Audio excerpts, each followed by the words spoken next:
Pendant un an, le Conservatoire de Limoges va recevoir l'appui du Centre de musique baroque de Versailles. L'initiative baptisée Les 24 violons du roi se terminera en septembre 2021 par une représentation de la Vénitienne sur le plateau de l'Opéra. D'ici là, masterclass, conférences et travail au programme. C'est-à-dire effectivement le prêt des instruments qui est important puisque c'est des instruments qui sont globalement très demandés, il faut le dire aussi. Ils reviennent d'Argentine, leur dernier grand projet c'était à Buenos Aires. Donc on les prête pour une longue période, ce qu'on fait rarement, et donc ça c'est un investissement important pour la maison. On apporte aussi de la compétence, du conseil, de la ressource. On apporte les partitions de cet opéra. Ça a l'air de rien dit comme ça, mais fabriquer une partition d'opéra à partir de manuscrits, mobiliser des graveurs, des relecteurs, fabriquer toutes ces partitions, c'est un gros travail. Donc on est très heureux d'apporter ça puisque c'est un métier qu'on sait faire. Et puis on met à disposition, en tout cas on a composé ensemble plutôt, tout un travail de masterclass, de conférence avec les compétences de la maison, c'est-à-dire des musicologues, des gens qui ont l'habitude de travailler avec des chanteurs. Et puis enfin peut-être on met un réseau aussi qui nous entoure. Cette fin de semaine, c'est masterclass esthétique du chant baroque français et gestuelle baroque au Conservatoire.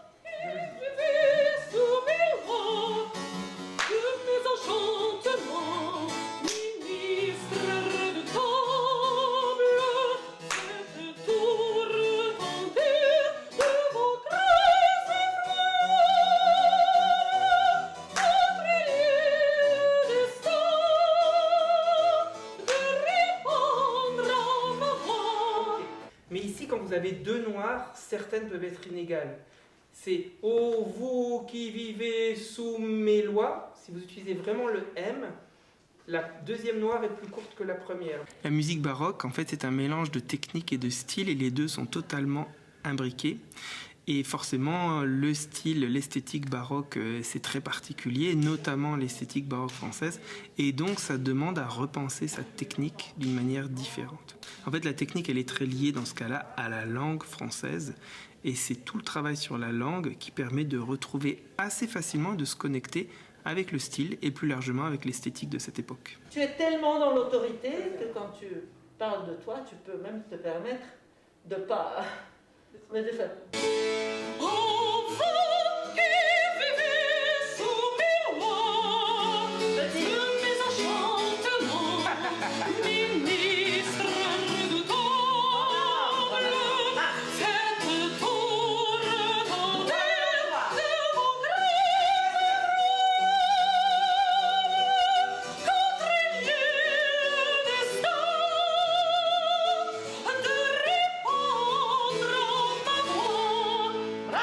C'est important parce que ça permet de révéler la relation étroite et profonde entre le texte et l'action. En fait, c'est une tradition qui remonte à l'oratoire et à l'éloquence latine et qui s'est développée au fil du temps pour arriver à sa complète réalisation dans le théâtre baroque. Donc c'est important parce que ça permet de révéler une partie importante de l'œuvre dans la participation physique de l'acteur, du chanteur. Alors moi, ce qui m'intéressait, c'était vraiment ce côté scénique de l'art baroque. En somme, vraiment le côté théâtral, avec la gestuelle notamment. Vous rêviez seul dans ce séjour. Donc ce bras qui dit « vous ». Et puis en savoir beaucoup plus sur les ornementations et le style à appliquer à ce genre de musique. Tu danses un peu trop. D'accord. Essuie. Essaye de rendre... Tu bouges trop facilement. Le grand problème, c'est quand un élève bouge trop facilement. Alors, il transforme le fait de jouer avec son corps dans le fait des fois, de répéter, de copier superficiellement une séquence de mouvements. Alors, c'est toujours trop quand c'est pas habité. Par contre, on peut en faire beaucoup et ce n'est jamais trop si c'est vraiment ancré dans le sentiment de l'acteur, si c'est vraiment vécu de manière instrumentale, concrète. Seul en ce séjour, la solitude, elle vit son amoureuse flamme.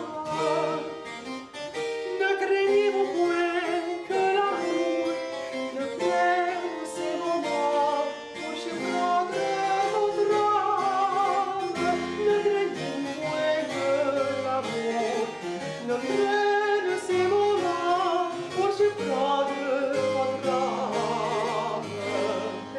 essayer de ne pas tomber dans les pièges de l'ornementation, notamment de l'irrégularité des rythmes parfois. Il faut vraiment s'emparer du texte musical et en faire une interprétation personnelle.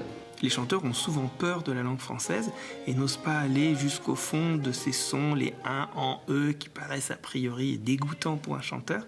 En fait, il faut savoir les utiliser. Et pour les consonnes, c'est pareil. Il faut savoir les utiliser comme on le ferait spontanément en italien ou en allemand.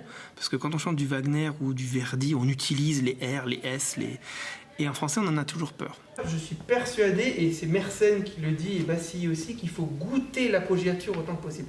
Donc l'appoggiature, elle est très très très très longue sans vibrer, et le moment du zigouigoui, on s'en fiche.